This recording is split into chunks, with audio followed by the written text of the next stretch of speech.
Hello, learners and leaders. I am so glad you're here today.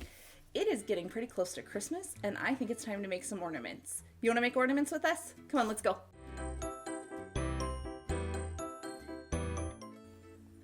All right, learners and leaders. For the past couple weeks, we have been talking about Gingerbread Girl Goes Animal Crackers by Lisa Campbell Ernst. We have measured things with animal crackers. We've written poems.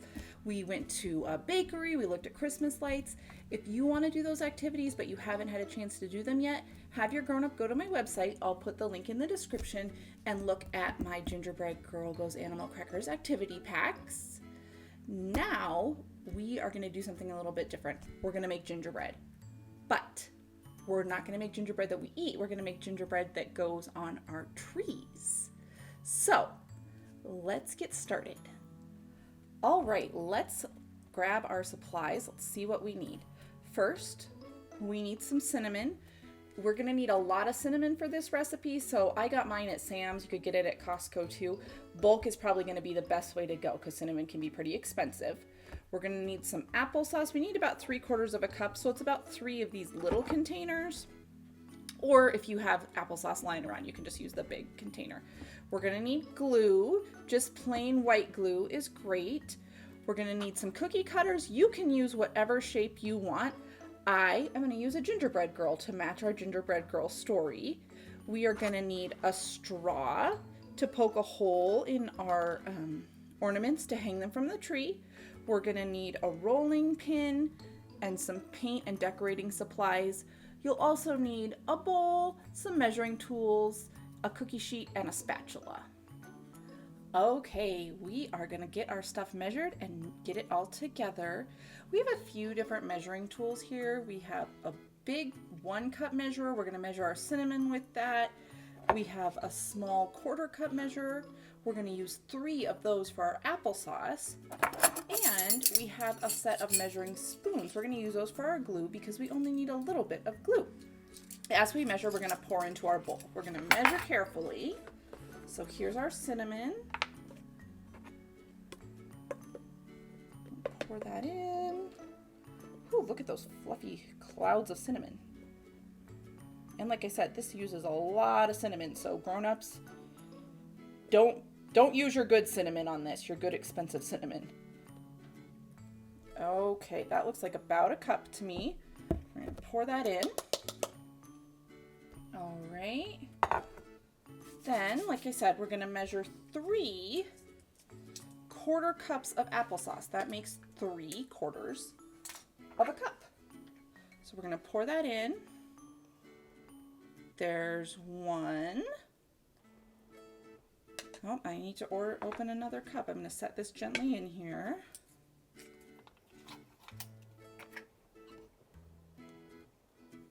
2. 3. Oh, good. I only used 2 of my little applesauce containers. Okay, there is our applesauce. Now let's get our glue. Ooh, that lid is stuck.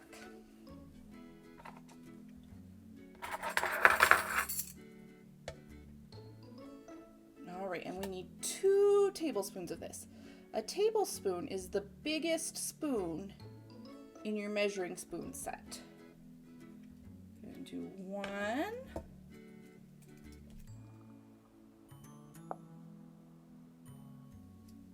And a second one of those. Okay, now that they're in there, let's mix it all up.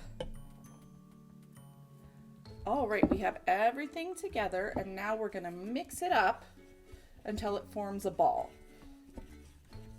Normally I mix with my hands, but this just feels really messy to me, so we're gonna keep mixing and mixing.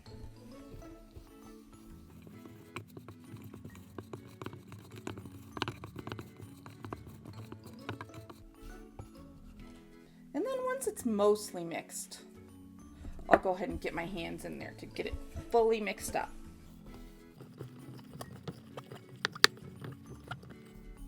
And then we have it in a ball. Okay, now we have it all in a ball. We can plop it out on our, I have a fancy rolling sheet, and we're gonna roll it out. Before I roll it out, I need to put down something so it won't stick. You can use some cinnamon, some more cinnamon, or you can use a different kind of spice if you'd like to add another scent in there. Okay, we're gonna plop it down and roll it out. My rolling pin is kind of fancy because it has these little things on the end that tell me how thick my dough is gonna be. We're gonna roll our dough out to about 1/4 of an inch. Your grown-up might help you with this one. And grown-ups, just a heads up, something I've found in making these is that you actually get better results with the cookies or the ornaments that you cut after you've rolled it out a couple times. So what you might want to do is just roll the dough a couple times just to kind of get it, see how it's a little bit flaky right here? If you roll it out a couple times, it doesn't do that anymore. So you might do a couple pre-rolls, I guess, depending on how committed you are to nice, smooth surface.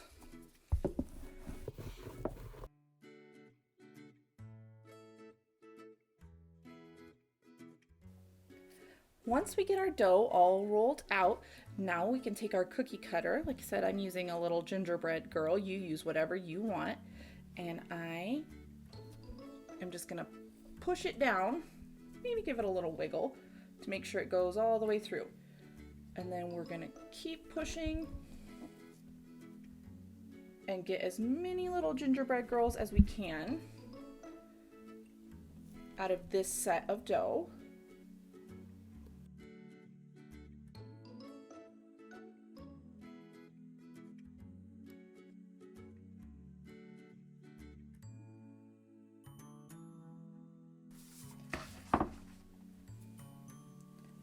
Okay, once we get as many ornaments cut out as we can, we're gonna go ahead and peel away our extra dough, and we'll roll that out, keep rolling, and make more and more ornaments. But I'm just gonna show you this set. So we're gonna get those all rolled out, then we're gonna very gently, and your grown-up might help you with this, slide our spatula underneath and transfer that over to a cookie sheet. I have a Silpat on my cookie sheet, or you can line it with parchment, but you definitely want something on there so that they don't stick. Once we get them on the cookie sheet, we're gonna take our straw and we're gonna punch a little hole in the top, and that's what we'll string our ribbon through. All right, look at my hands, aren't they fancy? So once you get your cookie sheet all filled up with your ornaments and get the hole punched out in all of them, you have two options. First option is you can let these sit and dry just in the open air. It's gonna take a while. It can take 4 to 5 days for these to dry, and you're gonna wanna flip them over periodically. The second option is that you can bake them at 200 degrees for 2 hours. If you do that, it's a lot faster, but they tend to get a little bit rolled up, kind of. The edges kind of roll. So totally up to you in whether or not you have time and patience to wait. All right. I made this cookie a few days ago, and you can see there's her little skirt. She's all dry, really hard, and ready to go.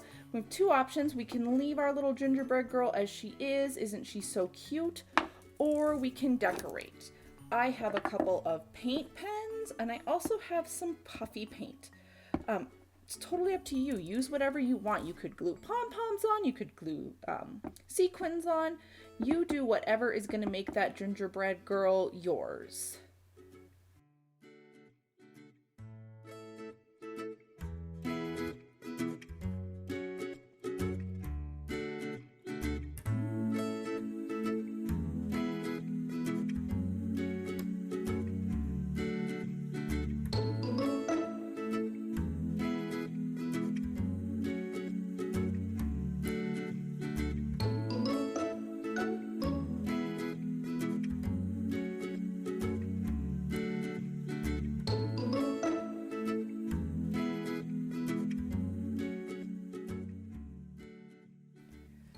once you have your ornament painted, you're going to let it dry for a couple more days. Let that paint dry. And then you're going to just string your ribbon through. Just take it and pop it on through there.